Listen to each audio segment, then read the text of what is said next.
तो नमस्कार, मैं डॉक्टर प्रदीप कुमार फ्रॉम शब्द रिहैब सेंटर। आज मैं बात करने वाला हूँ इमिटेशन स्किल्स के ऊपर, क्योंकि जब हम थेरेपी सेंटर में अपने बच्चे की थेरेपी करा रहे होते हैं ना, तो सारे थेरेपिस्ट कहते हैं कि इमिटेशन स्किल्स पे काम करोगे ना तो स्पीच आएगी, इमिटेशन स्किल्स पे काम करोगे तो प्ले आएगा, इमिटेशन स्किल्स पे काम करेंगे तो सोशल स्किल इंप्रूव होगा। क्या सारी चीज़ें इमिटेशन स्किल्स की वजह से डेवलप हो रही होती है? तो ये बातें समझनी बहुत ज़रूरी है। क्या इमिटेशन स्किल्स बहुत ज़रूरी है? देखते हैं, पहले इसका टाइप देखते हैं, फिर उसके बाद इसके स्टेप देखेंगे और क्या ये हेल्प कर रहा है या नहीं कर रहा, इसके बारे में डिस्कस करेंगे। तो इंपॉर्टेंट ये है कि इमिटेशन स्किल्स का टाइप क्या क्या है। जैसे ऑब्जेक्ट इमिटेशन है, फिजिकल इमिटेशन है, ओरल मोटर इमिटेशन है और एक्शन इमिटेशन है। अब इन सब के लेवल होते हैं। कई बार बच्चा 1 ईयर का है तो वो 1 स्टेप में परफॉर्म करेगा, 1 से 2 स्टेप परफॉर्म करेगा ज़्यादा से ज़्यादा, चाहे वो कुछ भी हो, कोई सा भी इमिटेशन हो, कोई सा भी टाइप ऑफ इमिटेशन हो, चाहे ऑब्जेक्ट इमिटेशन हो, एक्शन इमिटेशन हो, ओरल मोटर इमिटेशन हो या फिजिकल इमिटेशन हो, किसी भी तरह का इमिटेशन हो, वो 1 से 2 स्टेप प्रोसेस करेगा। 2 साल का बच्चा कम से कम 2 to 3 स्टेप फॉलो करेगा, 3 ईयर का बच्चा 3 to 6 स्टेप फॉलो करेगा, 4 ईयर का बच्चा 6 to 8 स्टेप फॉलो करेगा, 5 ईयर का बच्चा 10 to 15 भी कई बार कर देता है बच्चा। तो आपको ये समझना है कि मेरा बच्चा किस एज का है और वो इमिटेशन कौन सा करने वाला है। अब आप ये देखिए कि स्टेप कौन कौन से होते हैं। जब हम इमिटेशन कराने जा रहे हैं तो कौन कौन सी चीज़ों को समझें। पहली बात तो ये कि जब भी आप इमिटेशन कराने जा रहे हैं, जैसे सपोज दैट आप फिजिकल इमिटेशन कराते हैं या ओरल मोटर इमिटेशन कराते हैं, तो आप ये देखिए कि चीज़ों की होल्डिंग कितनी देर की है, वर्किंग मेमोरी कितनी देर की है। सपोज दैट मैंने हैंड्सअप बोला करने के लिए, बच्चे ने हैंड्सअप किया, ठीक है, लेकिन बच्चा कई बार कर रहा है, कई बार नहीं कर रहा, या बच्चा कर ही नहीं रहा हैंड्सअप। यानी कि जब आपको हैंड टू हैंड सपोर्ट पहले स्टार्ट कीजिएगा, हैंड टू हैंड सपोर्ट के साथ। सपोज दैट आपने हैंड्सअप किया तो बच्चे का हैंड पकड़िए और उसको हैंड्सअप उसके साथ कीजिए, उसको पकड़ के कीजिए और धीरे धीरे अपने हैंड्स को 100% से 75%, 50%, 25% और 0% की तरफ लेके आइए। यानी कि टच, जैसे मान लीजिए हैंड्सअप कर रहे हो, आप उसको पूरा हैंड्स पकड़ रहे हो, आज जैसे ऐसे पकड़ रहे थे, पूरा पकड़ रहे थे, ग्रिप कर रहे थे, तो थोड़ा धीरे धीरे करके अपने हैंड्स को छोड़ने की कोशिश कीजिए, जिससे बच्चा इंडिपेंडेंट हो पाए। सेकंड चीज़ है, जब हम बच्चे के साथ हैंड टू हैंड प्रैक्टिस कर रहे होते हैं तो हम ये भी समझें कि हैंड टू हैंड प्रैक्टिस के साथ वो इस चीज़ की होल्डिंग ले पाए कि वो क्या कर रहा है, इसके लिए हमें होल्डिंग करानी चाहिए। तो मैंने कहा कि हैंड टू हैंड सपोर्ट के साथ इमिटेट कराइए, आप भी कीजिए और बच्चे को भी कराइए, और साथ के साथ हैंड्स पकड़ के कराइए और देखिए कि बच्चा खुद से कितना ऊपर हाथ लेके जा रहा है। जब बच्चा लेके चला जाए हैंड्स, तो वहाँ पे हैंड को रोकिए कि एक पोजीशन पर्टिकुलर क्या आप पकड़ना चाह रहे हैं, तो वहाँ पे बच्चा प्रॉपर होल्ड करके रखेगा और देखिए कि कितने सेकंड की वो होल्डिंग ले पा रहा है। 15 सेकंड की है या 5 सेकंड की या 10 सेकंड की है, 25 सेकंड की, 30 सेकंड की, 1 मिनट की, 2 मिनट की, 4 मिनट की, 5 मिनट की, कितनी मिनट की उसकी होल्डिंग है, चाहे किसी भी बॉडी पार्ट का हो। मान लीजिए लेग आगे की, आपने लेग आगे पकड़ के करवाया उसको, लेकिन धीरे धीरे अपने लेग को छोड़ रहे हो, तो देखिए कि वो क्या उस पोजिशन को होल्ड कर पा रहा है। जब होल्ड करेगा ना तो उस इन्फॉर्मेशन को समझेगा।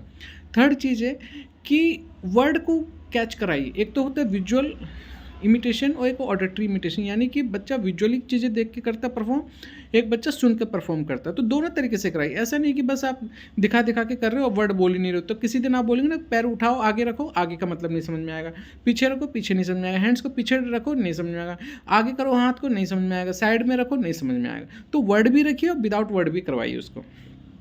फोर्थ चीज़ जो बहुत इंपॉर्टेंट है, जो सबसे इंपॉर्टेंट है, वर्किंग मेमोरी, जिसकी अभी मैंने बात की कि देखिए कि कितनी देर की होल्डिंग है। लेकिन वर्किंग मेमोरी में भी टाइप है कि बच्चा वर्किंग मेमोरी तो कर रहा है लेकिन रिकॉल मेमोरी में नहीं जा रहा है। सपोज दैट आपने बोला कि हैंड्सअप करो, नोज टच करो, बच्चे को पता है दोनों चीज़, लेकिन वो जब आप हैंड्सअप तो कर रहा है, नोज टच नहीं कर रहा। क्यों? सेकेंड टाइम बोलो, यानी कि पीछे वाली चीज़ों को रिकॉल नहीं कर रहा।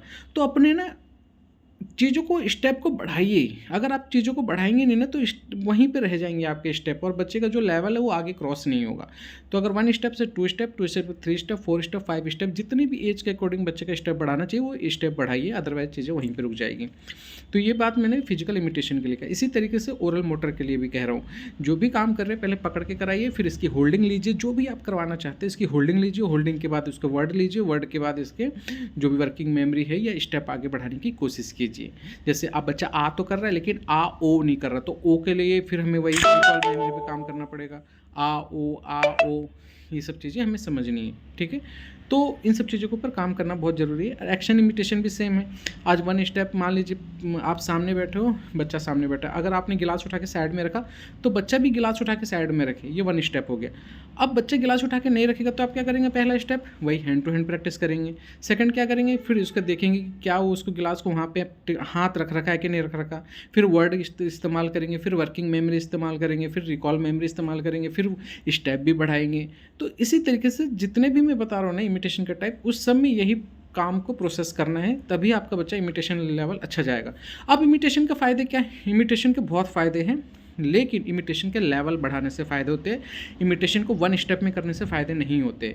आप देखिए, पहले 1% इमिटेट कर रहा है, फिर 2% इमिटेट करे, फिर 3% इमिटेट करे, और बच्चा नोटिस करे कि कौन क्या कर रहा है और उसको रिकॉल करे। उसको short term memory, long term memory, implicit memory, explicit memory, procedural memory, सब मेमोरी का यूज करते हुए मेमोरी इमिटेशन को कराना पड़ता है। अदरवाइज क्या होगा, बच्चा वन स्टेप में करेगा और चीज़ों को नोटिस नहीं कर पाएगा, सोसाइटी में जाके खेल नहीं पाएगा कि कितने स्टेप में काम हो रहा था, 4 लोगों को ऑब्जर्वेशन में नहीं ले पाएगा कि कौन क्या कर रहा था, कितने स्टेप में कर रहा था। तो इमिटेशन का कोई फ़ायदा नहीं होगा। तो जो मैं स्टेप बता रहा हूँ उस पर काम कीजिए, और ये वीडियो उसको शेयर कीजिए जो अपने बच्चे की थेरेपी करा रहा है, ताकि उसे पता रहे कि रिजल्ट आता कैसे है, कैसे कैसे चीज़ों को स्टेप को सोचना पड़ता है। अदरवाइज कई बच्चों की लाइफ ख़राब हो रही है इमिटेशन के चक्कर में, कि इमिटेशन आ रहा है, इमिटेशन आ रहा है, वहाँ आ रहा है, अब मेरा बच्चा तो हैंडशेक करने लग गया, अरे मेरा बच्चा तो नोज टच कर रहा है। ये सब ज़रूरी नहीं है। देखिए कि कितने लोगों को नोटिस कर रहा है, देखिए कितने काम वो सीख गया, देखिए कि कितने स्टेप में चीज़ें सीख रहा है। तभी तो बच्चे को जाओगे सोसाइटी में लेके जाओगे और बच्चा खुद से कुछ देख रहा है, खुद से कुछ सीख रहा है। अदरवाइज आप सिखाते रह जाएंगे, बच्चा कुछ नहीं सीखेगा, क्योंकि हर चीज़ बच्चों को नहीं सिखाई जा सकती। कुछ चीज़ें बच्चा अपने आप भी सीखता है, वो उसी से सीखता है जिसका इमिटेशन का लेवल ऊपर होता है। तो थैंक यू सो मच मुझे सुनने के लिए, बहुत बहुत धन्यवाद। आपके बच्चा बहुत अच्छा ग्रो करे, आपके बच्चे के लिए मेरी बहुत बहुत शुभकामनाएं हैं। बच्चे के ऊपर आप बहुत मेहनत कर रहे हैं और करते जाइए, और अपने बच्चे में अपने बच्चे को इंडिपेंडेंट कीजिए और सुपर वुमेन बनाइए। Thank you so much.